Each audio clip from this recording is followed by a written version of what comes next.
మెరుపు కలలు. మామ్ నదిలో అస్థికలు కలపాలంటుంది, కానీ మళ్ళీ సంయుక్త వచ్చి ఏమైనా మాట్లాడితే తన మనసు ఏమైనా మారుతుందా? అలా జరగడానికి వీల్లేదు. ఇప్పుడే వెళ్ళి మామ్తో నేను మళ్ళీ మాట్లాడతాను. మామ్ మామ్ మామ్ మా ఏంటి బేబీ? మామ్, నాకు నెక్స్ట్ వీక్ చాలా పనులున్నాయి. నువ్వేమో నాన్నగారి అస్థికలు కలుపుదామంటున్నావు. ఎలాగైనా మనం రేపే వెళ్దాం మామ్. చెప్పాను కదా బేబీ, రేపే వెళ్దాం.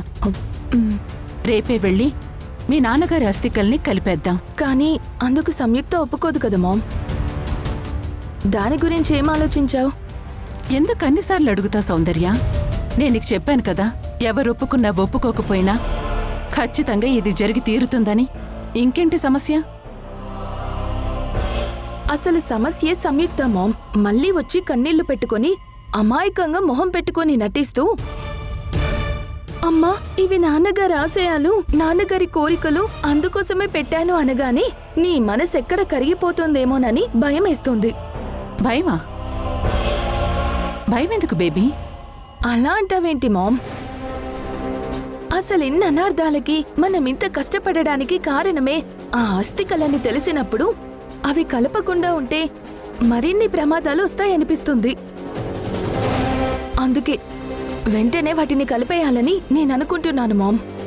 చూడు సౌందర్య, నా కూతుళ్ళకి ఎలాంటి కష్టాలు, నష్టాలు, ఎలాంటి అనర్థాలు జరగకుండా ఉండడానికి నేను ఏం చేయాలో అన్నీ చేస్తాను. ఒకవేళ నా వల్ల మీకు ప్రమాదమని తెలిస్తే నన్ను నేను పోగొట్టుకుంటానే తప్ప మీకు ఎలాంటి ఇబ్బంది కలిగించను. అలాంటిది మీ నాన్నగారి అస్థికలు ఇంట్లో ఉండటం వల్లే ఇన్ని సమస్యలు వస్తున్నాయి. నా చిన్న కూతురు గొంతు పోయింది, తన జీవితం నాశనమైంది. నువ్వు మిస్ ఇండియా అవ్వాలన్న ఆశ ఆవిరైపోయింది. సంయుక్త జీవితం అలా నాశనమవుతూ ఉంటే చూస్తూ ఎలా ఊరుకుంటాను? ఖచ్చితంగా మీ నాన్నగారి అస్థికల్ని రేపే గోదావరిలో కలిపేస్తాను. నువ్వింక ఈ విషయం గురించి ఏం ఆలోచించుకో. నేనున్నాను కదా, నేను చూసుకుంటాను. మామ్, అస్థికలని ఆ ఇంటి నుంచి తీసుకురావడానికి మధ్యాహ్నం నువ్వు చెప్పావుగా, అదే కదా ప్లాన్? అదే ప్లాన్. దాంట్లో ఎలాంటి చేంజ్ ఉండదు. నువ్వేం కంగారు పడుకో. అలాగే మామ్.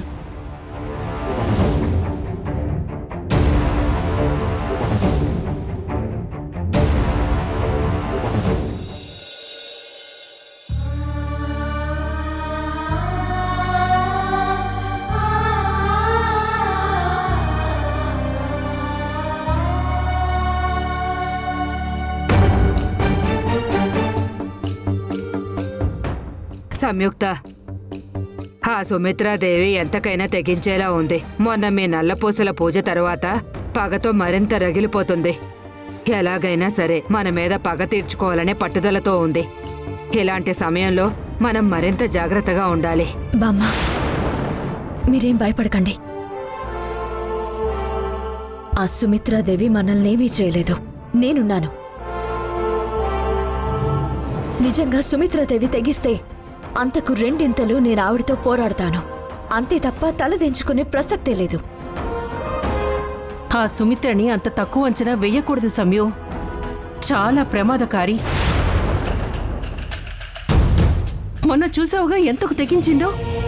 ఏకంగా నిన్నే చంపాలనుకుంది.